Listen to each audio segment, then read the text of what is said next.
Welcome in, folks. Howdy, friends and neighbors. Hope you guys are doing well. It is another Monday night, and this one, this comes at the end of a very, very long Monday. Hope you guys are all doing well. Check out the Locked On Chiefs show today. It's a great one. Went over a lot of the details. I'm sure we'll get to some questions tonight, but it won't be the end of it. So it will be something that you want to follow up on. Make sure you get subbed over there at iTunes and all that. It's on Apple Play, Google Play, all the big stores. And it leads into a lot of the details that I'm sure we'll cover tonight. Looks like there's a bunch of questions already. So nice to see you guys. I appreciate that. If you are new to the channel, make sure you get subbed. Click that bell notification too, so you know when something happens. And here's to you. Tonight is a Irish red that I made a couple weeks back. One of my favorite things. So you never know quite which batch I'm on. But rookies are in camp, and that's a great way to get started because there's a lot going on in this testing protocol that we're going to have to talk about. And looks like we don't have specifics about which players, but they got into camp. They're taking a test. They'll have a test again in a couple of days. Looks like from what the memo went out late tonight, late work time anyway, and definitely in Kansas City is that there's going to be a test today when they got there. There's no test tomorrow or Wednesday. And then Thursday, they will retest. If both of those are negative, they can move forward in the protocol and start getting to work. And work's going to look a little bit different. A lot going to go on at Arrowhead itself, not just at the practice facility. So that's going to be a change. Details are still a little bit fuzzy on some of it, but clearly the NFLPA and the NFL reached an agreement, and they can both be happy with it. So I think that sets us up to be in a pretty good spot going forward. It's going to be hit or miss probably for the next week. And then the veterans report as well. We heard from Chris Jones today, so I'm sure you guys will ask about that, and we'll go through all of that, whatever y'all want to know. I wasn't able to watch it live, but I have seen it, so we're all set. A couple of things around here. Memberships still on the way. Going to incorporate a couple of new things. Dan might actually join tonight, so I have the headphones on in case he pops in. We'll add him to the stream as well. Also, have something coming for you with Corey, the artist chief. You guys have probably seen him in here in the chat. You've definitely seen him on Twitter. Corey's got a couple of great things that he sent me that I'm trying to lay flat again. Some of his custom artwork. And we're going to be putting together a contest. There'll be a Locked On Chiefs podcast winner, I'm pretty sure. And we're going to do an RGR winner as well. We'll have the rules and all that coming up, but hopefully Corey will jump in here tonight too. I haven't seen Aaron Morrow yet, but I'm sure he will be here. Let's start with the questions. As Cole Keller says, let's go rogue. I like that. Let me get my title out of there because you guys know who I am for the most part. So thanks, Cole. I appreciate that. And your question is, I'm not a fan of Mike Florio anymore, but he floated the idea that today the Chiefs could designate 17% of their salary cap to Mahomes for the next 12 years, which would leave 83% for others. I mean, that's fine, but we don't know what the cap's going to be. Flores is going to keep pushing his perspective. Clearly, that's not what the team and Patrick decided was best for them. And I think that's significant. You don't want to take that out of the equation in making sure that both sides of the parties that are actually doing the deal are happy with it. So it does make sense in an abstract way that you put a number on the percentage, but things change when the cap goes down. Nobody knows what's going to happen to the cap next year. If the cap drops by 50 million, 60 million, which we have seen reported, that's the speculation. So you're talking about you have all of a sudden 17%. Oh, you guys are going to make me take the calculator out, Cole. If the cap's 150 million, say, we'll keep it on the lighter side, and you only have 83 to spend. So what does that leave you? I'm going to have to do the math. I'm pulling out my calculator. Hold on. 150 at 17% is not a whole lot. It's like $500,000. Is that it? No, it's not. Anyway, my math's off. But here's the thing. As the cap goes up, if we're growing every year like it normally should, that percentage obviously stays the same. But what's left in terms of total gross numbers is growing. And you're not going to give a percentage to everybody on a roster. So it's not going to keep pace. If the cap comes down, all of a sudden, even though you're still tied to a percentage for the quarterback, the total number of dollars that you have to spend on a 53-man roster, I mean, and we might even see it be expanded for a while, including the practice squad, the total dollars that you have to spend is still going down dramatically. And so while the contract they have doesn't do anything to fix that, the structure that they have right now in him making $850K this year, and then still only making the 24 that he's making next year, which is exactly what his fifth year would have been, that keeps you in line. Whereas if they had tied him to 17%, that's 15. My math I don't know why this calculator isn't working. Oh, I'm probably in cosine still. I was doing something earlier that probably should have done that. So it's 25. So, hey, you're still in the same ballpark, but it doesn't help you in terms of if you have to crunch the numbers on other players.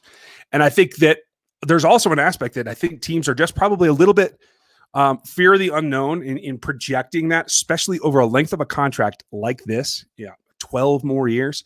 Florio can push all he wants. And in principle, I think it's kind of what this is showing you is that teams aren't comfortable with it. Players aren't necessarily going to push for it yet. I think they will in the coming years. But I think it also makes it so like you have to have almost slots for the other players that are also percentages. Otherwise, you can get yourself in a pickle, at least presumably. Aaron did make it, and I spoke too early. I'm sorry about that. Folks, super chats are open too. If you want to support the channel, feel free. But if you leave a super chat, please ask a question, and I'll make sure to answer it tonight. I know there are 2 or 3, I think, from last week, Aaron. If you have those handy, then I will answer those as well. If not, we will wait to circle back. So, James Raymond, why did you want Earl Thomas over Tyron last season? Because I wanted somebody to play the deep. I wanted Earl to play back there and allow Thornhill to really come up into the robber stuff. We saw him play some corner there too. And, you know, I'm not going to be shy about it at all.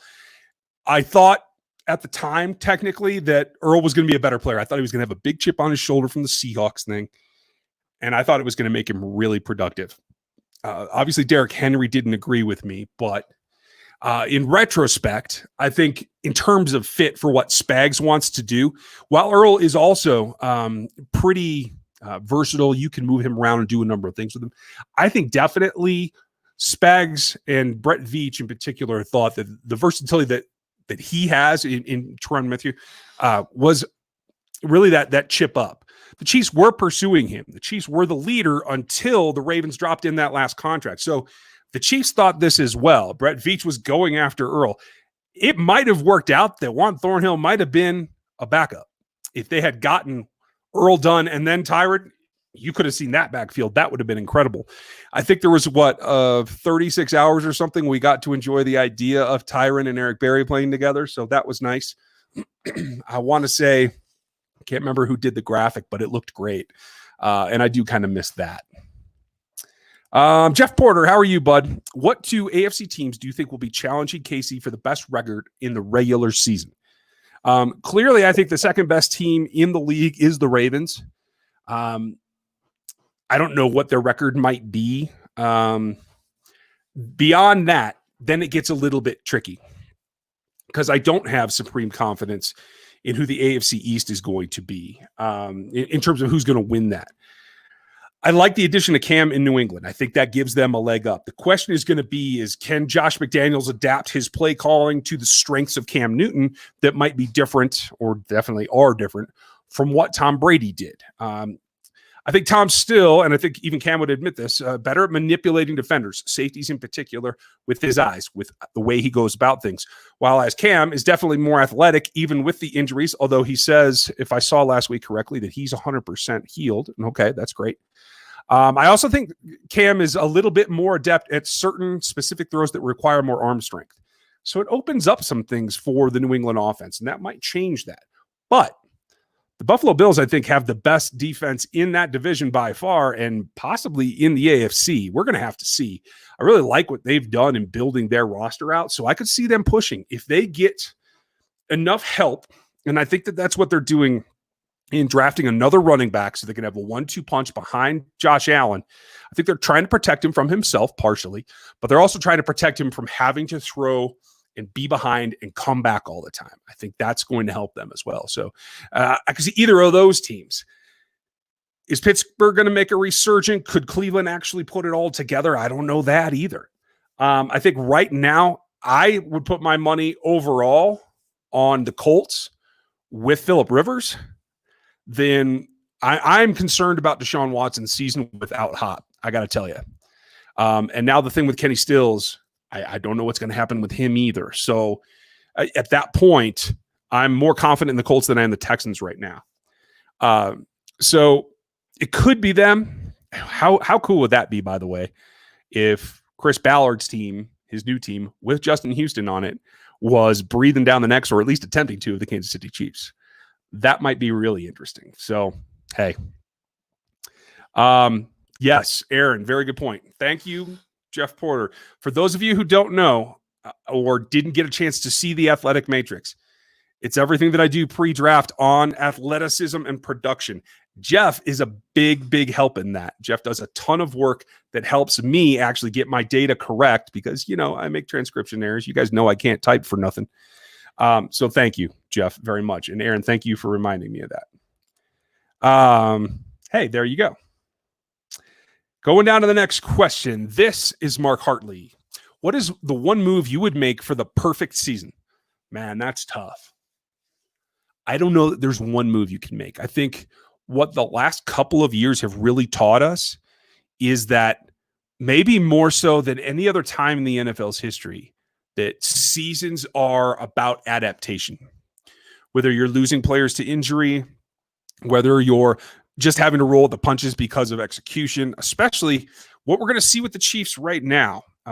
Some this season, but going forward, certainly is what used to be a pretty middle team in terms of median age, right? We're going to start to see this because Patrick, Chris, Tyron, Frank, Kelsey, there's going to be a few of the high-end players that are going to continue to get older. And to compensate with that, you have to draft better. You have to draft more. And so that's going to lower the age of the other guys that you're bringing in to develop. That causes some things that kind of switch. So it makes it harder to do one move and really make a big impact. But I will say this. Teams want to throw in general. I think most teams are still going to feel like they can run on the Chiefs, and they're going to emphasize that a little bit more. But if you were to somehow acquire a high-end cornerback that can, if not take away half the field, but give you a really, really good chance at defending passes and disallowing completions, keep them from completing passes, that hurts a team in trying to keep up with Patrick. And I think that would be the makings for something that they could really run away with the season against most opponents in this league right now. There are some that are going to give fits, that's for sure. But I think that it's interesting, and that could be it. Beyond that, I don't think you have two good tailbacks, so picking up somebody there isn't really going to make a big difference. I've seen some speculation, and I'm going to do a rumors video this week, you guys, but it's going to be delayed. It'll be later in the week because there's so much to go over about what we heard from the NFL today. That's what tomorrow will be about. I'm going to record that later tonight, and I'll go through the NFLPA's procedures and what it gave to the players, and I'll walk you through it step by step because there's a lot to take away from there about what we're going to see and when. But the rumor that they might want to trade Sammy Watkins now for OBJ, or they might want to trade him for Dory Jackson's going nowhere. That's why I do the rumors videos now, guys, because I don't want you to get the wrong idea about people that are just making stuff up. They're not going to trade Sammy Watkins. They brought him back for a reason. They want Sammy Watkins. He is the guy they want lined up across from Tyreek and bordering, giving McColl someone to run routes against. That's what they want. So you're not going to upgrade that position. So could it be a big time linebacker? Maybe, but I doubt it. There's contract implications there. So I really think corner is about the only thing that you could do that would be one move that would make a big impact, Mark. Great question. Sorry I went on that forever. Steve Concepcion, how are you? Which past present college coach would you have liked to be the Chiefs head coach? I think Bob Stoops would have been a good fit. Oh, man. It's all about era. until the last 5 years, I was still hanging on for all I was worth to the run game concept. And I would love to have seen Don James come to Kansas City. Don James, formerly the University of Washington, back when Entman was there and those guys. Whew. Back when Eric Bieniemy had to share a national championship. Currently in the college ranks, man, that is a tough one. I assume you mean current. Oh, no, you said past too. I don't know. Stoops would have been interesting, but there's a thing about the Stoops and how they go about their thing, and I'm not sure that plays as well with grown men, professional players as it does for college guys. I think there's a definite difference there. I think what we've seen through the years with Nick Saban coming in the league and going back, or old ball coach. I mean, there's definitely parameters. Saban was in Cleveland with Belichick, right? I mean, like there's crossover. But I think guys definitely have areas that they're good at, and it's about the age of the guys that are playing for you, I think. So I'm not sure I could grab a whole lot. I mean, maybe Lincoln Riley. I think Bo Pelina might actually have done better as a pro coach than as a college coach. I think that kind of line in the sand, demanding coaching, I think you can do that in the NFL because these guys are older and they're professionals. They're playing for their money. I think demanding some of that stuff from college guys is a bit more of a stretch, but it's all about how you get there and where you're going. So I can't say that I know that for sure, but that's just a couple of ideas. Great question, Stephen. Tactics, how are you? I say that the key to being a great quarterback is to skip leg day. You're killing me, Smalls. Montana and Mahomes were both chicken from the waist down anyway. Compare Tyreek and Antonio. I think Tyreek's over being crazy. I mean, that might be the easiest way, but no, I don't think chicken legs is the way I would describe Mahomes either, just for the record. And Joe was Joe back then. Tyreek and Antonio. Acceleration is definitely a part of Antonio's game, nearly as much as it is Tyreek's. I feel like Tyreek gets in and out of his breaks much better, much quicker. And I think it's from when I watch him run routes and you see him do this in the Super Bowl. I'm trying to think. I think the Tennessee game are really good examples of him not only changing direction, but breaking his center of gravity down. Tyreek comes up and down with his upper body a lot. And I think he's able to get lower to the ground. I think that helps him change his direction. And I think that's a key way to check out the routes as they're run and what it helps him do. Okay. I hear, despite ranking highly amongst tackles, Mitch Schwartz actually blows a lot of blocks. I think that's kind of ridiculous. Is there times that he gets overpowered, especially in the run game? Sure. I don't see that in the pass game at all. Okay, let's see. If anything, Schwartz might get ducked under every now and then. I've seen Vaughn do that a couple of times. I've seen a couple of others. Anybody can get a pole arm in the chest, and if you let him get in there, everybody's going to get beat up a little bit. But no, I don't see blown blocks when I watch his film. Johnny. Bengals declined the option on speedster John Ross. Do you see the Chiefs picking him up after Sammy and Robinson leave next year? I mean, yeah, for a chicken sandwich, I'm sure they'd give it a shot. They love speed. The problem with John Ross, and I like John Ross, and you guys know that I went to high school in Seattle. I followed UW. I'm a fan of Huskies when they come in the league for the most part. But John hasn't been able to show me enough in keeping healthy and being productive, and that's the magic thing. I said this to somebody last week. I do athleticism matrices in order to measure how a guy gets to the NFL, because athleticism counts. And it is oftentimes, like we see with Tyreek, a big difference that separates them from others, right? But once you get to the league, it's about what you do in the league. How do you adapt to coaching? How do you adapt, in this case, to route running? How do you adapt to running an offense and being a functional part within it and working with your teammates and not just having athletic ability, because everybody in the NFL has athletic ability. I think that's key. And so far, I think that's where John Ross has kind of fallen off. There might be a market for him, and I don't think the Chiefs are going to want to pay big, but if they can get him cheap, I think they might give it a shot. Sure. See what he can do. I just don't know what he is health-wise, and that would be my concern. Good question, Johnny. Tactics. I say that Chris is already lazy. This is going to be another Justin Houston. I don't feel the same. I can understand if there was concern there. I think lazy's a stretch. I do think he does have a tendency sometimes when the play's away from him, especially in the run game, to not jump in there all of a sudden. And maybe he's a little bit slow on the uptake at that point. But no, I do feel that he's got an edge. Oh, and Dan made it in here. I'm going to add him in the stream in a second. And I think Chris has the edge that he has Frank next to him. Justin was asked to provide all the grunt, all the edge, all the attitude up front, with Barry doing the same in the secondary. Chris doesn't have to do that. Chris can be Chris, and Chris is kind of a happy-go-lucky guy. He's more of the locker room, lift it up, bring some energy, be up. Let Frank be the heavy. Let Frank push you. Let Frank embarrass you when you get beat. You know what I mean? Like, there are roles that go with people's personalities, and I think they fit really well together as a pair. So let's get Dan in here, and maybe he can help me with the next one and tell me I'm crazy. I don't know. How are you, Dan? Oh, it's been a kind of rough night over here for me, but I'm doing okay. Oh, is she sleeping now? And nothing to do with her. Okay. I'm sorry. We'll talk. Unfortunately. Sorry. We're going through some interesting stuff. So, Yeah. To the Fresh Prince of Hell-Air, I like that. Get the Edwards in there somehow, though. We got to figure that out. DJ Edwards and Prince Hell-Air. I don't know. We should bring in DJ Jeff Allen. Too bad we can't beat Uncle Phil Rivers anymore. I mean, hey, you could see the Colts. I won't put it past them. Probably will. Don't count your chickens. But, and I saw Jeff put something on Twitter a couple weeks ago.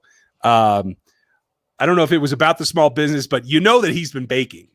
So yeah. I think Jeff's probably pretty happy where he's at. But yeah, hey, it can't hurt to get an extra set of hands that's got some experience in this offense, right? Yeah, Jeff Allen is one of those guys that I just like seeing around. He's fun on Twitter. He's funny. He doesn't really care about what he says. He goes after people, and I thought he was a pretty good offensive lineman. So yeah, I wouldn't be totally mad, but yeah, I would find it hard to believe that he's gonna not be eating cookies and instead, play football. It's kind of something that right now you're just like, no. Yeah. Jeff, if you're watching, I like chocolate chunk, little oatmeal.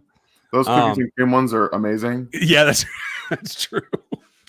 But yeah, hey, you never know. Maybe there's a coaching future for him. You can never say no.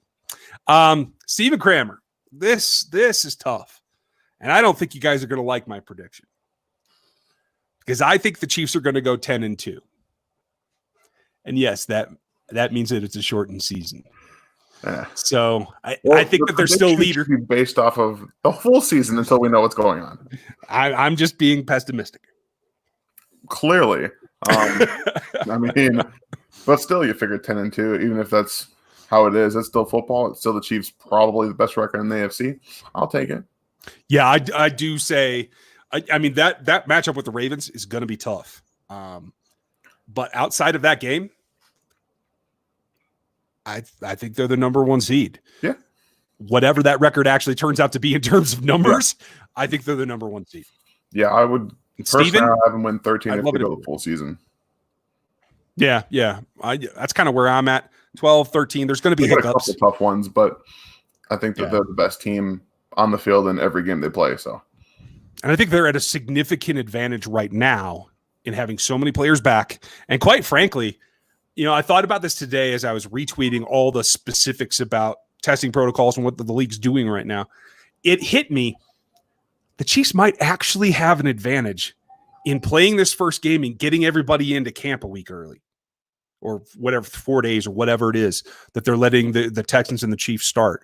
Like, to iron out all these little details that are going to be problematic for a lot of teams across the league. They might actually have an advantage from that. Yeah, I totally agree with that. And they're going to be the first to test this testing thing out, them and the Texans. So they had their first one today, I think, and then they have another one on Thursday. Is that how I read that right? Yep, that's exactly what I read as well. So if we're wrong, then we're both wrong, and they didn't tell us right. Okay. That's what I'm good with that. Okay. Next one.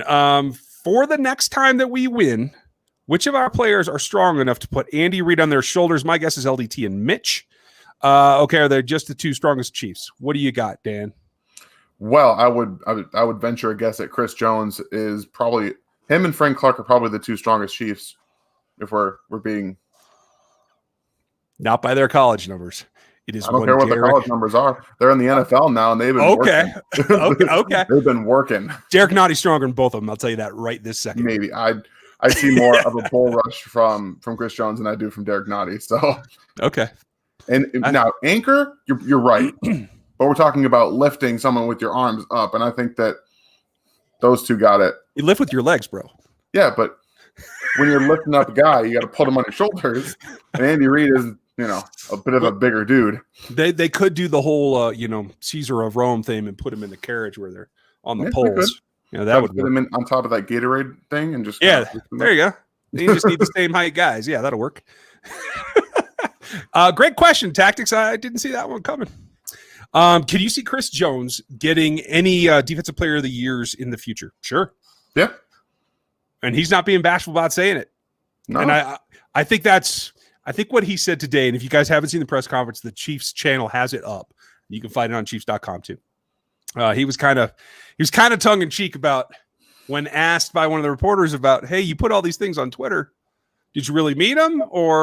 And he's like, sometimes I get taken out of context, or I let you take me out of context. Yeah, exactly. So, that's the better interpretation of that. Right. But he's also come back and he said, I'm going to bring some DPOYs. And that part I believe from him because he's so close to being the best interior pass rusher in the league. Aaron Donald's not getting younger. If Chris Jones can squeeze out 5% more productivity, he could do that, I think.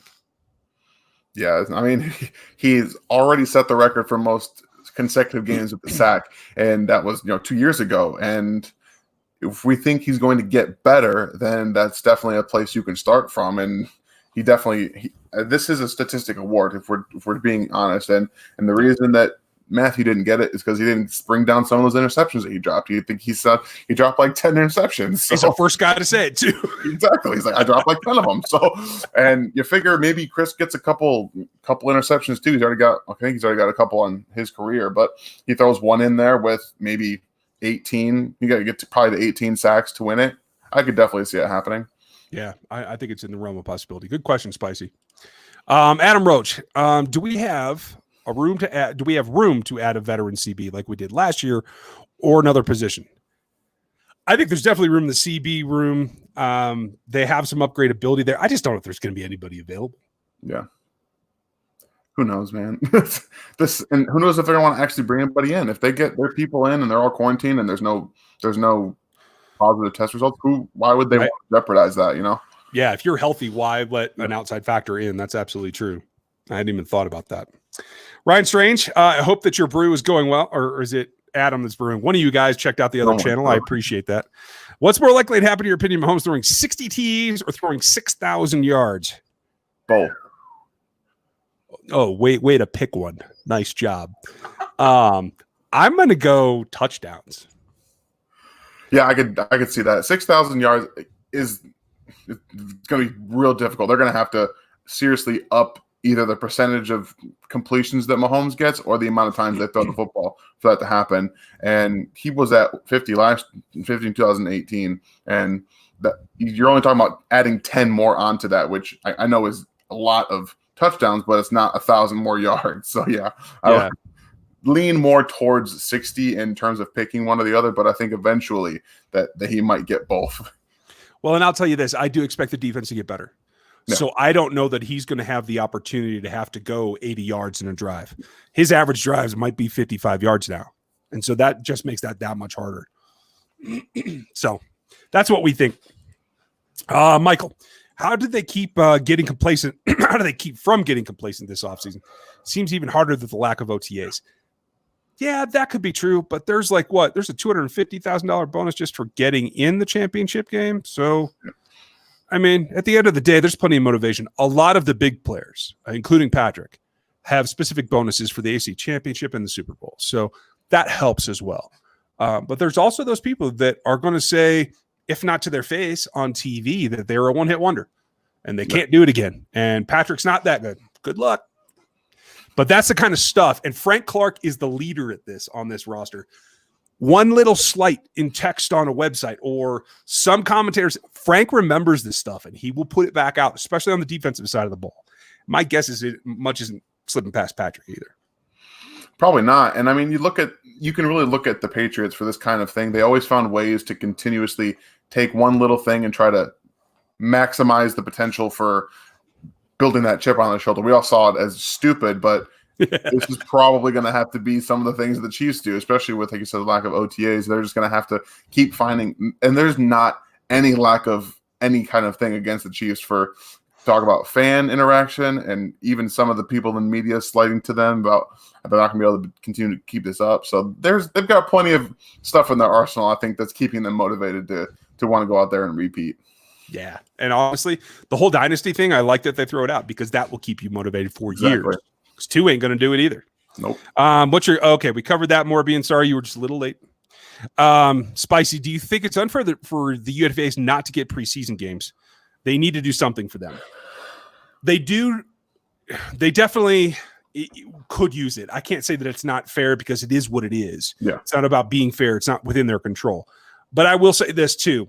I don't think they can do anything specifically for UDFAs or rookies or anything else. You have to just do the best you can to get to the regular season and be able to play a season. So I think everything else is going to fall away, in my opinion.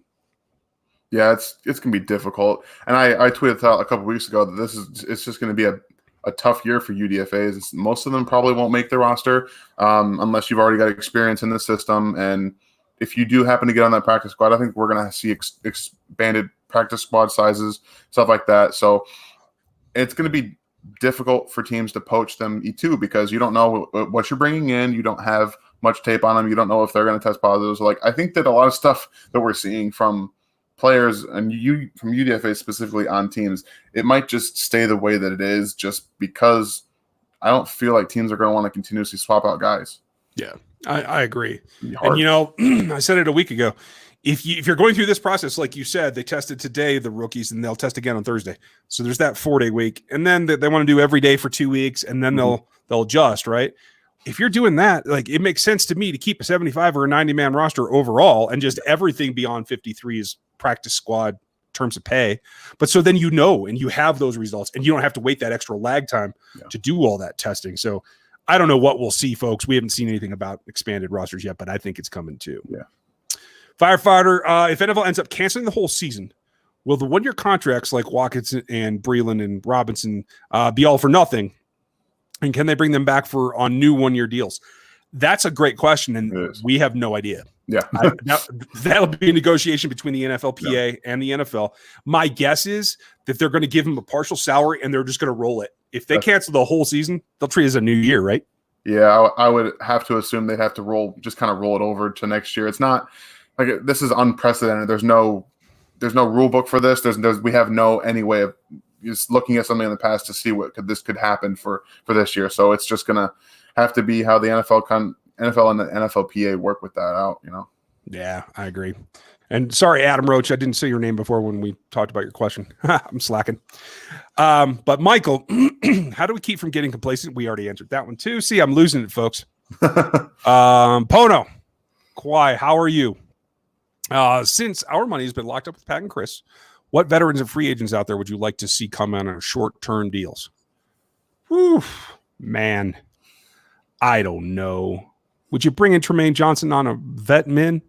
I would. Yep. I don't know if he'd take it, but and that's the thing. We don't know who would be willing to take vet minimums to come play for a championship, and this team has Patrick Mahomes. Like, it has the best player in the NFL. That's going to have some pull. We just don't have we don't really know how it's going to affect yet, because this offseason has been super weird, and now he's going to be locked up for the next 10, 12 years. So that's going to have some time to play out too. And I think we're going to get some of those, probably not all of them, but we'll see a few guys down the road, some veteran wide receivers, cornerbacks, that kind of thing, just kind of tag along for a road trip, Yeah. I mean, I think it's going to be a common theme for the next few years, but I could think of Tremaine Johnson. I don't know if there's anybody out there at the guard spot. I don't think there's any room at the wide receiver spot. So the offense is pretty set. maybe if there was a linebacker that gets cut in camp or something, I don't know. I just don't see him doing it myself, but we'll see. Tyler, what do you got? I feel like Darwin Thompson has the advantage on one of the RB spots because he's under contract for the next 2 years. Thoughts? I'm torn up because I feel like they would have talked him up more this offseason if they had like a plan to use him consistently. I think he has a shot to make the roster, but I also feel like it could be a possibility that he spends the year on the practice squad, and that's perfectly fine. Yeah, and I'm partial to Darryl Williams. I think he's outside of Clyde. He's the most well-rounded that we've seen, on the field. When he played last year, he was really good. He showed multifaceted ability to catch the ball out of the backfield. He caught the ball down the field in the Lions game over his shoulder. That was a phenomenal catch. He showed off some shifty moves that a lot of people probably thought he was just a power back. So it's tough because you draft a running back in the first round, pretty much telling the running back you drafted in the 6th round last year, look, we have our running back of the future, so either you're going to be a bottom squad guy, special teams guy, or you're going to be going somewhere else. That's just kind of how I see it. Yeah, I'm with you. And I'm a big Darryl fan too. I think a running back from LSU is going to be the backup. I'll just put it that way. Steve Concepcion, do you think that Vermeil stuck around a few more years, he would have won a Super Bowl? It's possible, but I don't remember that defense trending upward at the end. I don't either. I think it was just Trent Green from what I remember. But I'm younger than Ryan, and I got into. Don't be so happy about that. I'm not so happy about it. I'm just trying to, my memory when it comes to this stuff is not great because I was much younger when I was watching them. And I thought you were saying my memory was going already. The things that I remember are not very vivid, especially because I wasn't as avid as a football fan as I am now. So okay, nice recovery. I got Trent Green and Tony Gonzalez, and then the running backs. And that's probably. Poto, your next question. Could we restructure the bulk of Pat's major yearly hits to later years in his contract to make up for guaranteed up to the 503 so he can bring in elite players during his prime years? I can't say exactly how that would work out because I would have to dig through the 1,000-page CBA to know exactly how that has to happen. And I don't think anybody's done that yet. Maybe Jason did over the cap, and he's about it. But I will say this, in having it not be huge base salaries for a while, having the bonus structure, that allows you to do more things. You can do more converting, more moving things around. So I do feel that is in the future. I think that's also true of Frank Clark. So I think there are 2 major contracts that you feel you can take from when you need to. Yeah, we kind of talked about it last time we did a show together that we can see Pat's deal maybe being kind of ripped up after 5 years or so, just to redo it, just because it has that $40 or $50 million cap hit around 2024, I think is what it is, 2023. So this is going to be a flowing and a fluid thing that we're going to have to go to year by year to see what they want to do with it. Because like you said, they've got a bunch of options with them and Frank Clark's contracts. They can just do what they want. Yeah. Okay. We'll go through these next couple a little quick, you guys. I'm sorry we're slowing down here, but does Yelder make the roster? Yeah, I think so. I do too. I'm with you 100%. Claude Thompson, I don't think you've asked a question before. Nice to see you. There's a lot of early praise for Bo Peep Keys and L'Jarius Sneed. If these players exceed mild expectations, are the Chiefs preparing themselves to let Ward walk? Oh, I don't know. I don't know that Ward's going to get a huge contract. I think he's still under a $10 million a year guy, and I think there's enough room that they can keep him. The bigger question for me, Dan, I don't know how you feel. I just don't feel like the Chiefs are going to prioritize corner right now. They're very happy with having elite safeties. Yeah, and letting the corners be what they are. Yeah, I feel the same way. And we kind of talked about this when they were drafted. He talked about the depth of the draft in terms of cornerback play, and these guys were selected in the 4th and 7th rounds, and we all didn't really feel that way about the cornerback class after the 4th round or the 3rd round. So they clearly value elite safety play over cornerback play because they can funnel just about everything they want to inside to their linebackers and to the safety. So, I would imagine that if Ward has a really, really good year in terms of production with interceptions, maybe he prices himself out of Kansas City. But as it stands right now, I don't think that what they're asking him to do requires a plus $10 million contract. I don't see that. I'm with you. Who's going to catch that behind the back no look pass this year? Sherman. It should be Sherman. It should be Sherman, right? I mean, they're not going to cover him. That and who's? I mean, it's not. It's going to be. No one's going to expect the pass anyway, and no one's going to expect it to go to the fullbath. It's the perfect situation. And I want double tight on that side, so he's just got a corridor. Oh, that's a great question, Casey. Nathan Roth, I think there will be preseason games. Casey, another one is CEH a top 10 fantasy running back this year? I do not think so. I think it's top 15. I think he will be top 15, but 10 is stretching it. Yeah, okay. Pono, the term chief here in Hawaii is a term of respect. I agree with you, and I think the Chiefs will have some questions about some of the things, like the chop. Yeah. It's a tradition, yes, but I can see how people might be offended by that. Okay, maybe they change that. But I agree with you. I don't find the term chief derogatory at all. I don't know anyone personally who does. So I don't think it's going to be a name change in the future for the Kansas City organization. You too, Dan? Yeah, I'm right with you. Okay. Who's more receptions, TDs, Hardman or Watkins? See, Hardman already has the edge on him. He already had more than last year. But I am one of the original members of the Sammy Watkins fan club, and I think Sammy's going to catch more this year just to try to meet some of those contract incentives he's got. I think he's really got to have that this year for him. I've said this on pretty much every show I've been on the last 2 weeks, from Atlanta to LA to Seattle. I have no idea. These guys are a toss-up as far as I'm concerned. It honestly comes to me, if teams are going to play 6 coverage or play cover 4 straight, it's just going to depend on the matchups. I think it might end up overall leading a little bit towards Hardman, but that's just my gut. I get it. Aaron Morrow, what happened to Kenny Stills? He was protesting and got arrested. I don't know what the outcome's going to be for him. He got released. Yeah, but I don't know if there's going to be a penalty or if it's going to affect I doubt it. Whatever. You never know. Yeah. Who do you think is most likely to be cut? Whew, I'm sure you want a big name. Yeah, there's lots of guys that are going to get cut, but this may be a hot take, and I'm going to go ahead and throw it out there just to get some. Alex Okafor. Oh, wow. Okay. Now I know that the likelihood of him getting cut is not very big, but they don't have a lot of money tied up in him for this year going forward, if I'm not mistaken. I could be wrong about that, but if we're talking about Brendan Daly speaking as, thinking that the third year for a defensive lineman like Breland Speaks is that year that he gets that push forward. Obviously, we don't know what's going to happen if he's going to play inside, he's going to play outside. I would prefer him on the outside personally, but that's just me. But Taco Charlton's brought in. I don't know if you guys have seen him on Twitter lately. That man is absolutely shredded, and I think he is probably going to start outside of Frank Clark. Bringing those two guys from their Michigan days and starting them on the opposite side of each other, I think that could be some really good chemistry this year. So I think that it's definitely a hot take, but I think that it could be something that maybe happens. I'm going to go out on a limb and say Martinez Rankin.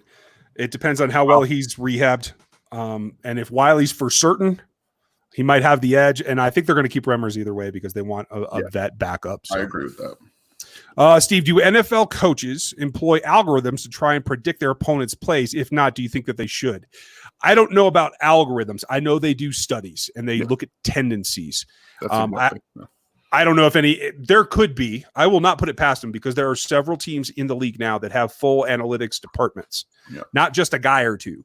Maybe they're developing their own algorithms. I haven't heard any evidence of that myself. I think the tendencies are it, and you're basically scouting the tendencies as well as the coach. Yeah, maybe look to Baltimore for that because I know they're one of the head up there, so that was something that we could look into. I don't know if you even can. No, yeah, they ain't going to give that up. No. Breland Speaks comeback season. Yes, Dan? So my heart tells me yes. I've seen a lot of hate on Breland Speaks, and I understand. But first off, he's a second-round draft pick. He was playing out of position his rookie year. He was a stand-up outside linebacker 90% of the time. That's just not what he's built for. It's not. You watch him put his hand in the dirt. His get off is 10 times better, and he can use his techniques and his stuff way better. But we haven't seen him do it for a full season, so we don't really know. I'm leaning towards yes, but you could go either way. I'm leaning towards he could end up being the pass rush DT next to Jones with Taco on the outside. That's where I'm leaning. And K-Pass will probably most likely, I think, be at end out in pass rush situations as well. But yeah, it's a good rotation either way. I'll take it. Yeah. Next question. Darryl Miller, why haven't I been getting notified when you're on? I don't know, bud. Double check that bell. Sometimes on mobile, especially, you have to drop it down and say, tell me all of them. That's kind of a pain sometimes. I'm sorry. Do you believe Taco is the starting end opposite of Frank? Dan does. I'm not so sure. I think Okafor stays. What do you think about the stuff going on with Washington? Do you think Logan Ryan could come here? Oh, someone else asked about Logan Ryan. I thought he signed, but I could be wrong. I'll double check that for you guys next week. I don't even remember. And I can't remember who was asking about Israel. One of the draft options. I did look at his film this week. I'm going to look at more of it because I didn't see a whole lot that I could take away yet. But what do you the stuff in Washington? It's contrived. I have no idea. They're going to change their name. I'm going to leave it at that. I'm not touching anything else. Nope. If a team were to trade for Anthony Hitchens, I know long shot, but still, what kind of return could you expect, and who would you trade him for? I don't think there's going to be many player-to-player swaps. I just don't see it happening. If it is, it's going to be low end like Carlos Hyde for somebody, or like when they got Parker, something like that. And specifically, Anthony Hitchens has to fit into a very specific role where you have him protected and he can run in between the tackles. That's my personal opinion.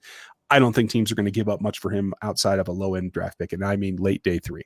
Yeah, we're talking 6th, 7th round. Like it's not his value is not anyway. It's nowhere. We're together on that. Is Lucas Niang a good OT? Like, does he have Pro Bowl potential? Yeah. I think so. I think he could be an all-pro in this league given the right development. He's got all the athleticism, the length, the size for it. I mean, he really could.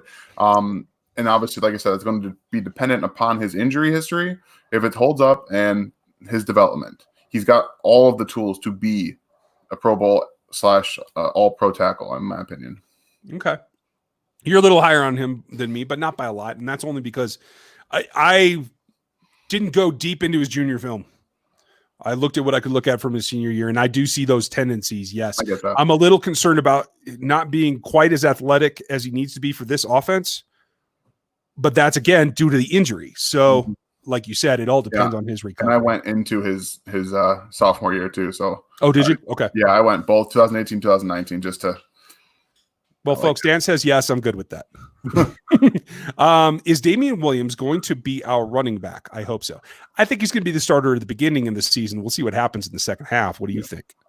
That's where it's leaning right now. I think that they're going to split carries at the beginning. Who knows? It's going to be difficult for rookies right now. We've talked about it multiple times, just with getting the playbook under them. So obviously, getting a guy with the experience like Damian Williams, Darryl Williams, have that experience in the system will be key for them, and it'll just be as it goes along, Yeah. Gary, how are you? 2021 draft priorities. I think that's what that says. Probably. CBLB, O-line, receiver, tackle. Yeah, I mean, I can get down with that. Yeah, that seems pretty fair. See, I'm starting to lean more towards Sammy Watkins trying to find a way to stay. I've seen you never know. Sammy will get groovy in ways that we don't expect. You never know. Like I talked about it last offseason that I thought there was a very good chance that he renegotiates and stays, and I got a lot of feedback on it, and now he's back in Kansas City. So I won that one. And now we're seeing a little bit more about him not caring so much about the money and wanting to win. Yeah. It's going to be weird. All right, folks, speed round now that we're 50 minutes in, and I just realized that I'm way behind. So, Steve, Anthony Munoz says, pass protection was more aggressive when he was a defender. Why don't coaches teach that technique anymore? Honestly, because the edge rushers are faster and the ball comes out faster, so you don't have to worry about that as much, I don't think. Don't want to tease people, so we're not touching that one. I listened to Mitch and Sean talk about safety room. about the safety room. Mitch is excited to see what Armani Watts. Your thoughts on what the guys can see? No idea. This dude, he could be the third safety. He could be just special teams guy. We have no idea if Thornhill is going to come in and be healthy. So I think he's got potential, but again, not enough reps in the system. Yeah, I think if Thornhill has a hiccup, he goes in at free, and I think he can make some strides. He needs reps, in my opinion, but yeah. I think he's got potential. What's the chance the Chiefs re-sign Kelsey, Tyreek, and Matthews next year? Tyreek and Kelsey, yes. I mean, next year, probably not on Tyreek. He's still got 2 or 3 left on his deal, so I think he's good. Yeah. With our cap situation, do you agree that going forward, the mid-level paid players on the roster are going to be held to a higher standard? If they make $4 million plus, they aren't performing, they'll be auto cuts. I don't know about auto cuts, but yeah, everybody's got to play better because there's not as much room to go around. And like Dan said earlier, everybody's going to want to come here. Scott Meza, how are you? Just got into the broadcast with the Badger Frank and Jones. Look at the cap year 3 now. I think it's $85 million in 2022 right now. Yeah. Is where they stand in cap space. So there's definitely fall off there. You're talking about some tackles that they're going to look at re-signing, Schwartz, maybe even Fisher. There's going to be some speculation about that starting here pretty quick, I think. Darryl, do you think no preseason games? I think players are going to get injured. And I'm not sure if you mean ACLs or whatever. But there's going to be a lot of injuries this year. I can tell you that for a fact right now. Yeah, I particularly watch hamstrings and Achilles, you guys. There's going to be a ton of them.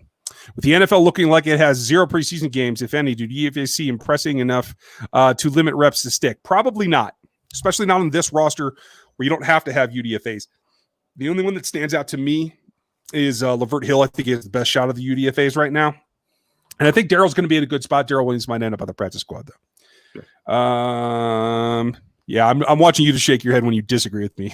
I'm not trying to skip over you. What do we really need to shore up the defense? Linebacker play. That's all it is. Yeah. Yeah, okay. I can get down with that. I want to see him a little bit stouter against the run without having to send the linebackers to. I get that. What week do you see CHA starting? I'm going to say 7. 4? Okay. Dan's first. If there are no preseason games, do you think the NFL expands practice squads to give us relief? Yeah, that's what we were talking about before. I think it does happen. Are you still going to do live on Mondays when the season starts? Yes, except for when there's Monday night games. So I will definitely be live on Monday nights. We'll see if Dan shows up or not, but I'll be here. Can Mahomes throw 70? Good Lord, have no. Not unless they start throwing the ball 1,000 times a year, and that's just not going to happen. Hold on. Going to be 17 games, 18 games eventually. Okay, so in the way it stands now, no. If they go to 18 games, yeah, whatever. Yeah, I'm not going to say no. Throw off the entire playbook. It doesn't matter. Good question, Hefe. Is Veach having a solid D-line now? What's the focus he's looking for in the backfield? That's your question is as good as mine. I have no idea what Brett Veach thinks of corners. For your money, go ahead. What? They don't matter. Yeah, okay, fair enough. Consistent. If there's a kicker better than Buck Kicker for the team presently or going forward, I don't think so. No. Okay, sold. Miss Gary's. For what other teams say about Chiefs signing all these contract players? I'm not sure what you're saying, Gary. I'm sorry. I think he's asking what other NFL teams say about the Chiefs signing all these players. I think they're wondering how it happens, and I mean. I think they understand the concept of manipulating the cap, and they can see that happening, and it's just finding a way to do it and getting it done, like Brett Veach has been preaching the whole time. I think there's a lot of 12-letter words. Mr. Eat Toes. Okay, cool. Can you see KC having a top 10 defense? I think it's a stretch. I'll put them at 15 to 12. You agree? They do have that potential. I don't know if they'll get there, but I think they have the potential to get there. Okay. Which free agent? We talked about that. Tactics. Kickoffs. Was it Dustin's fault? I don't think so. I'm not blaming the power of the punter. I didn't see a drop off for him. Maybe he was rusty because he punted like the lowest in his career last season. So. The last 2 seasons, really. Right. Steve, what would Gay have to do to make the transition to middle linebacker? I mean, he's just got to learn the defense. He's got all the athletic ability. He doesn't have that much experience. I think middle's where he belongs. I don't want to see him playing Will and trying to chase all the way across the field. I want to have him have that jump start because I think from the far hash, he can get to the sideline. Yeah, like in that middle linebacker too. I think he'll be there next year. Yeah. What's your thoughts on Hardman's off training? I haven't seen Hardman. Have you, Dan? Yeah, I think as long as he continuously gets better at getting off of press, he's going to be phenomenal. But he's been working on it. He's working with some of the best in the business at it. So we're going to see some improvement, especially because Tyreek Hill has gone through the same process, and he's pretty much going step for step what Tyreek Hill did. So plus, you can't really press him anyway. Right? Yeah, he's going to be lined up off the line of scrimmage a lot. Yeah. I skipped somebody. I was going to give you a shout out. Olin. They didn't sign them, but they have announced they've reached agreements. As they pass their test, they'll come in and do the actual signings. Carolina, when do we start signing them? As they come through, I think it's going to be that Thursday is when the first test will be double negatives. I think you'll probably see them Thursday, Friday, something like that. What do you think about next year's draft with this COVID thing? It's a free-for-all. Yep. I don't even know if the college season's going to play. There were another like 5 schools that said California shut off high school sports until like October. Yeah. So I don't know what's going to happen, you guys. We're just going to have to play it all by ear. Dan and I might be reviewing 2019 film for a very long time. Does Chris Jones continue to play at his potential or to his potential, or is he injured, just doesn't try as much as he gets paid? Is he still motivated after the contract, Dan? I definitely think he's motivated. This is not a Justin Houston situation, in my opinion. I think that Jones just wanted to be appreciated and get the money that he knows he's worth, and I think he's worth every bit of it. So, yeah. Cool. Hey, Natalie, glad you made it. Scott Meza, which Chiefs would Chiefs be considered dynasty if they were to go to Super Bowl 3 times in a row as Brady did? Yeah. Okay. I think it's got to be a little bit more longevity than that. Well, you figure AFC Championship game, then Super Bowl. I think that's a pretty good start. That's a fair argument. Ryan, if you could have anybody on the podcast to interview, player, coach, etc., who would it be? It would be 2 people.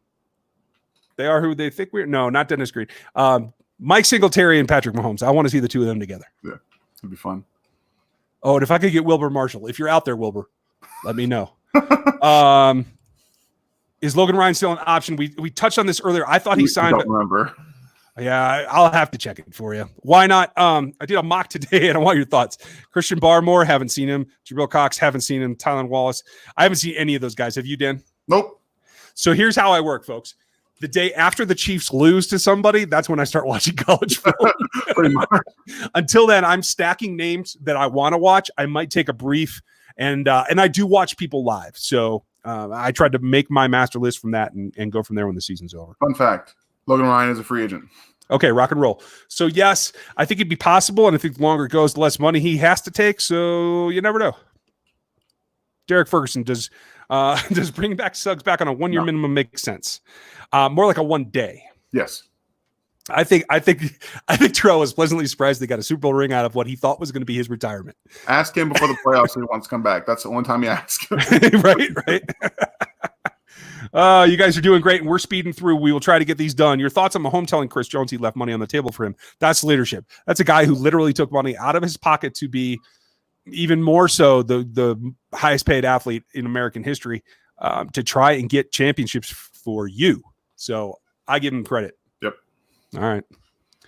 Man, you got to disagree with me sometime. I'm trying. It's not easy. Who makes the Super Bowl from the NFC? Here you go. Don't worry.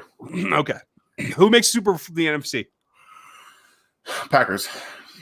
Wow. I say Saints. I know that they didn't do anything with their offense, but their defense, I've been watching their defense. It's legit on all 3 levels. Maybe not so much linebacker, but front, back, it's really good. Drew Stevens, are you confident in the Chiefs CBs this year? Sure. Don't have to be. Confident they'll be on the field, yes. Brett Veach says they don't matter. I don't care. Chad, with Kelsey hitting the downside of his prime, who should the Chiefs fans start following in college ranks for the next star tight end? That's a good question. Supposedly the next class is supposed to be better. I haven't watched them yet, but it can't be much worse than last year's. No, it's going to be a much better rebound from last year. Last year's was really, really bad. And the good thing for the Chiefs, the wide receiver group looks pretty good too. So. With the NFL saying that it's going to test every place every day for 2 weeks, how does that affect the flow of training camp? And do you think that will continue into the season? I think it's going to be up and down. I think you're going to have some teams have small outbreaks where they have to start testing all the time again. I think they're going to try to back it off to 2 to 3 times a week. And the flow of training camp is the interesting part. What Andy said today, the defense is going to have meetings on one side of Arrowhead, not in the facility of Arrowhead, and the offense is going to have meetings on the other side. So like everything's changing with training camp, you guys. Yeah, when we get to the regular season, that's when things will settle down. It's going to be a free for all until then. I try not to answer questions about Colin. Don't worry, I'll do it. Okay, do it. You read faster than me anyway. They most likely to have. Okay, doesn't know what he's talking about because he thinks that the Ravens are going to beat the Chiefs in the regular season, but he refuses to believe that just because the Ravens, the Ravens haven't beaten the Chiefs since I think 2012. It's been almost 8 years since they beat the Chiefs. So, and they still have Patrick Mahomes. Unless Lamar Jackson takes huge steps as a quarterback, they're not going to beat the Chiefs. So I think the Chiefs have the best chance to go 16-0. And I did a crossover on the Fan to Fan Network last week on to the Ravens show, and they are pretty unimpressed with their own wide receiver group. If Hollywood Brown cannot break out, they might have a tough time. No, he's one of the smaller receivers in the NFL, and they just don't break out because they don't have the size to. Especially because he's going to be playing on the outside. He's going to be seeing a lot more press. He can't get off press. That's why there's only one Deshaun Jackson, guys. Yeah, he's like 170 pounds, soaking wet. Scott, we talked about Taco. We're pretty excited about him. This one I love. Will John Lovett make the team? And if so, what position? No. Oh, I want him to, but I think you're probably right, Dan. Oh, and I would call him tight end 4 because he'd really be an H. Yeah, he'd just be an H-back. He'd play halfback, he'd play fullback, he'd play tight end. He played it all back there. They could literally do whatever they wanted to with him. It would be fun if he made the roster. Dude, I think so too. I so want that to happen. Andy, please. Anyway, do you think the Chiefs are considering replacing Fisher after the Super Bowl? No, definitely not now. Especially after just one guy. Yeah, and here's the thing. You can call it eating alive. I didn't think he played that badly. He had a couple of bad snaps, sure. It is one of the premier pass rushers. So leaving him on an island without chipping, without giving him a tight end, with all that, I think they're very happy with Eric Fisher's performance. Yeah, don't look into the fact that Nick Bosa is a rookie. He's already one of the elite pass rushers in the NFL. He's better than his brother. Yeah, it's not even close. Yeah. James, I'll throw this up for you because I will talk about the ridiculousness of this. But the rumors video is going to go up late in the week this week. It's going to be Thursday, you guys. So keep spreading the word because we're having a lot of fall off late in the week. Dan and I are going to talk on Wednesday. We already did that one. And I have something special for you tomorrow. We're going to go over what the NFLPA has put out about what the players are going to do tomorrow. So rumors will happen. They'll just be way late. And that's one of them. Let's see. Tactics. Oh, that's not a question. Ian, do you think that Houston regrets not taking a pay cut last year to stay with the Chiefs? Yes. This year they won? Maybe. But I think he was also done. I think he was ready to get out of town. Yeah. I mean, I would say yes, he probably has a little bit looking back, but at the time, no. I wouldn't expect anything else.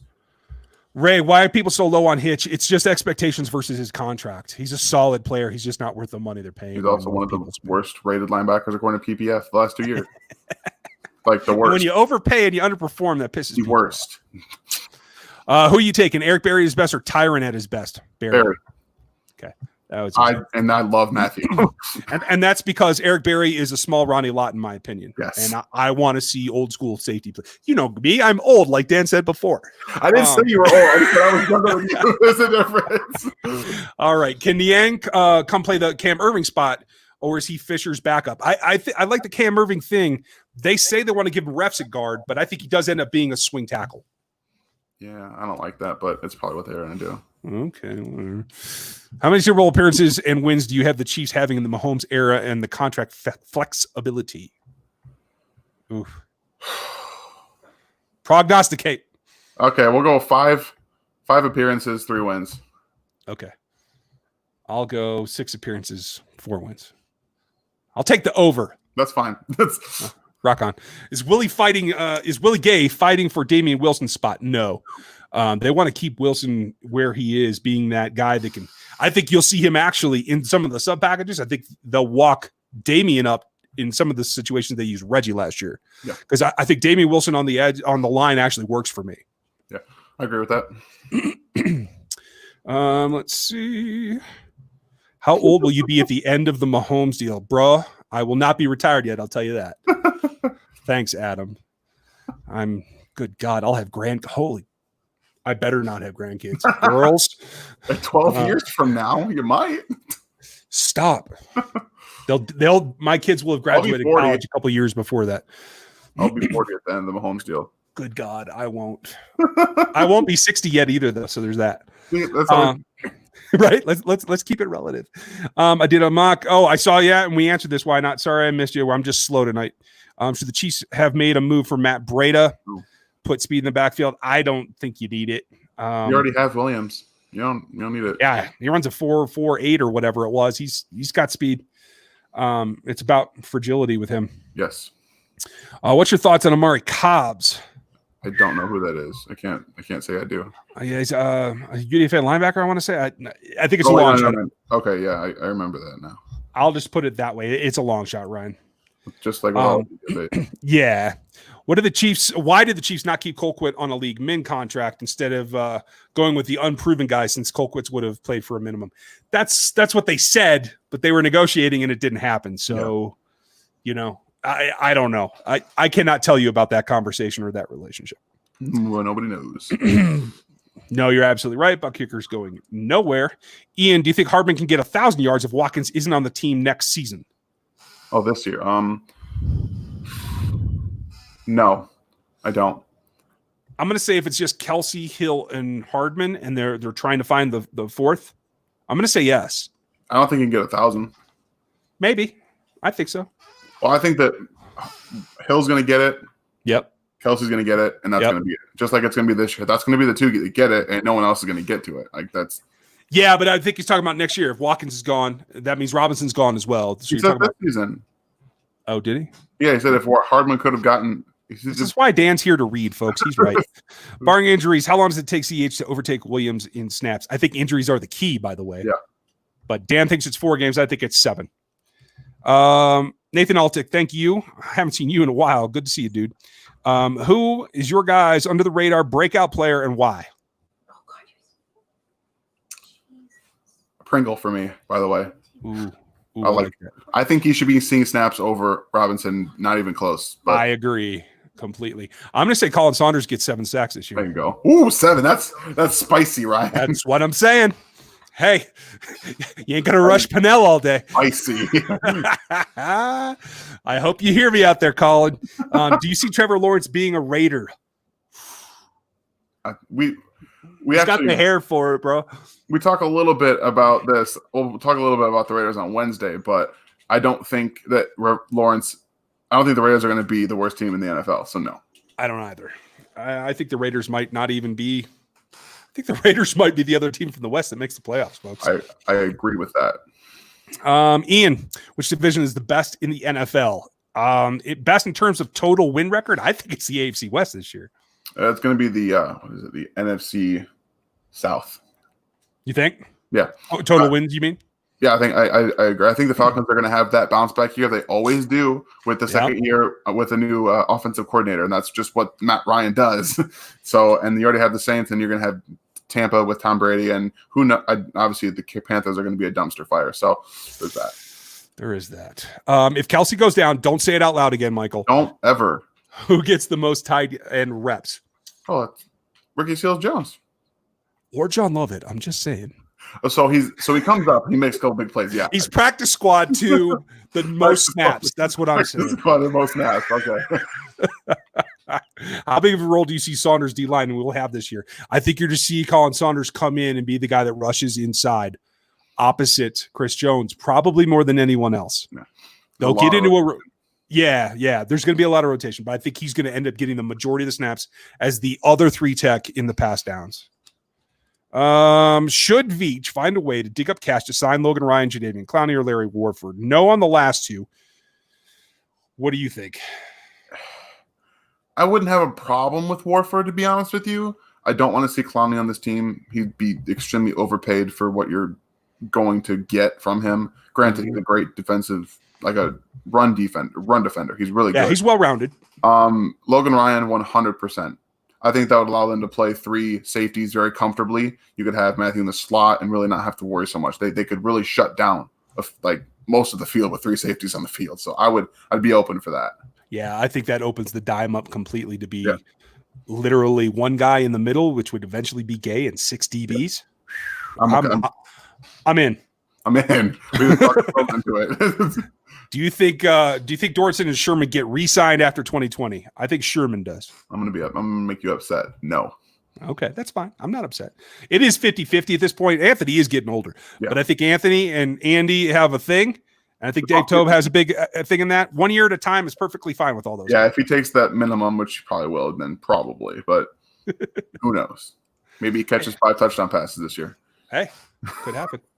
Chad Morgan, this is my first live. I am glad to hear it. Glad you made it, Chad. And I'm sorry we're running long. We're almost done. Love your content. I'm going to buy some gear. Oh, awesome. Thanks. What about before Marty's fans?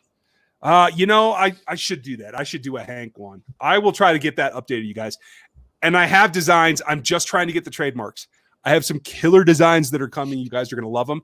And we're going to do a crossover with Corey, the artist chief. He isn't in here tonight. We're doing some giveaways. I might have shown you guys before, but if you're late, he's got some prints for you that we're going to give away. And Corey doesn't know it yet. Sorry, Corey, but we're gonna collaborate on some shirts. Ian, should the Chiefs try to put Niang at left and move Fisher to guard? I've heard this before. It would mitigate it if Eric Fisher was seeing a fall off in his athleticism, but I don't see that. No, he's still one of the better recovery in terms of recovering at left tackle in the NFL, and that's really what you're doing every time you take a snap. You're recovering. Absolutely. I'm with you. 3 UFAs you think have the best shot at the roster: Hill, Davis, Darryl Williams. I really like French. Okay. Maurice French. I think he's got a good shot, especially if they're going to give Hardman more chances at wide receiver. They bring French to be more of a return guy. I think he's got a good shot, but I also agree with Davis and Hill. Okay. I like Lipscomb on the outside too. Question. I'm just looking for the question marks, you guys. Remember that if you're new, hit the question marks at the beginning of your sentence so I can see them. Max Jones, first super chat of the night here at the end. Thanks, buddy. I will use that to buy Dan a hat. What dead cap money will be coming off the books in the next few years? Barry's $8 million this year. He comes off. That's a sizable chunk. Yeah. As far as I understand, right now they don't have any other dead money. Yeah, that's it from what I remember too. Okay. So that's it, Max, and that should be enough. Thanks for the super chat. I appreciate it. Let's see. Scott, does Noddy have an explosive year? Man, he could. He's shown you some signs. He's had a play here or there. Can he put it together, though? That's the question. I really hope that Daly has been doing nothing but working on his pass rush. Nothing but his pass rush. He doesn't need any help in run defense. He is one of the most underrated run defenders in the NFL. He's so impossible to move. Just get him some extra moves in the pass rush. He could be so good. And, I got to say this, and nothing against Derek if you're watching. If he dropped 15 pounds, I don't think he would lose anything in the run game. I think he's strong enough, and I think it would help his explosiveness in the past. Just my thought. Okay, here's a good one. Over under 10 for Jones this year. Over. I'm pounding the over. I would too. Over under 10 games if he only plays 12. 10 sacks if he only plays 10 or 12 games. Oh, if he plays 10 or 12 games, under. Okay. That's kind of where I'm at too. I think we agree. Why not? What is Saunders' potential? That's a hard one because his size just doesn't project well. We have Aaron Donald to go off of. That's it.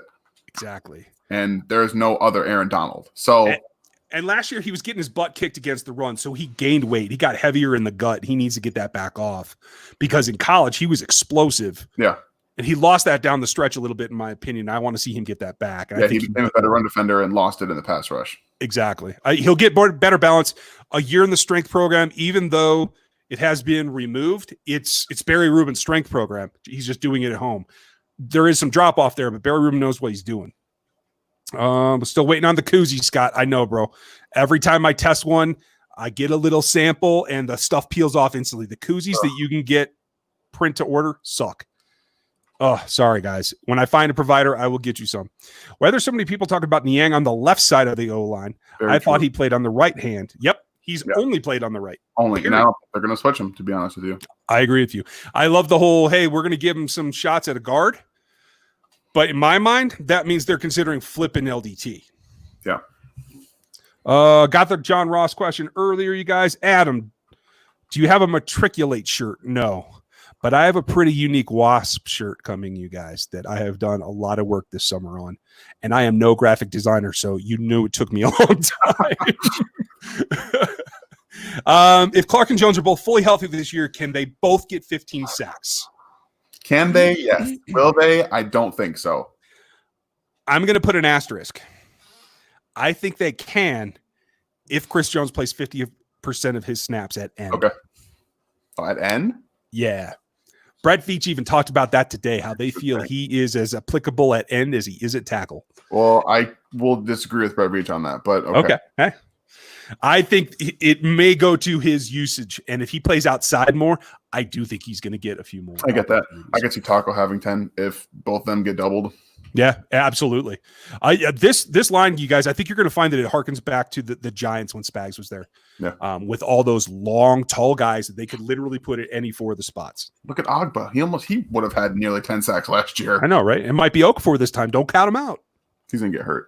Shut it. If Speaks, Charlton, and K-Pass look good in camp, is there a chance that Okafor gets cut? Dan says it's not even a chance. It's happening. I say Alex can drop better than any of them, and they want some pass coverage out of the guy who isn't Frank Clark. How many sacks does Noddy have? Dose? 2. Oh, I'll double that. I say 4. That's fine.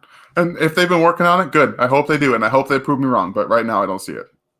We're going to end on Scott Meza tonight, you guys. Oh, unless Michael Donegan just threw another one that we haven't covered. Okay, yeah, no, I don't even. Oh, yeah, we're going to answer that one first because I want to end on Scott's. Will the backfield look more like the Four Tops or Temptations in the next trick play? You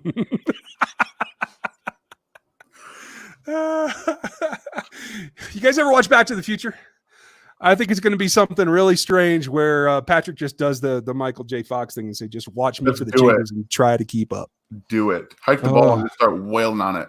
Right?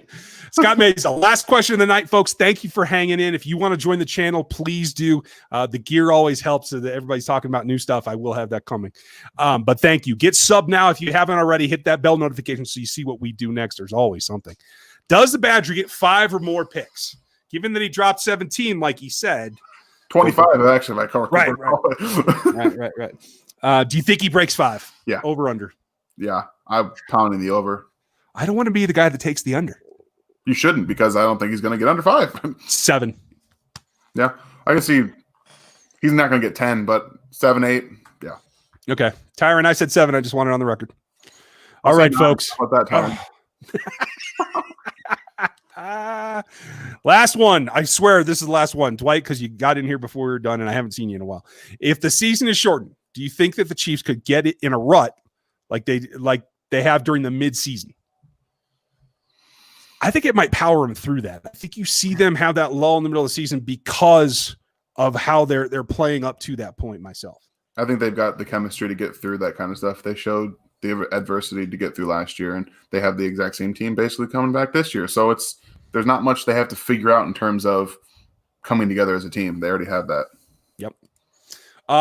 We're going to call it a night, but yes, you can ask questions via the super chat. It's all one interface when you do the deal. So no big deal. Everybody give Dan a hand.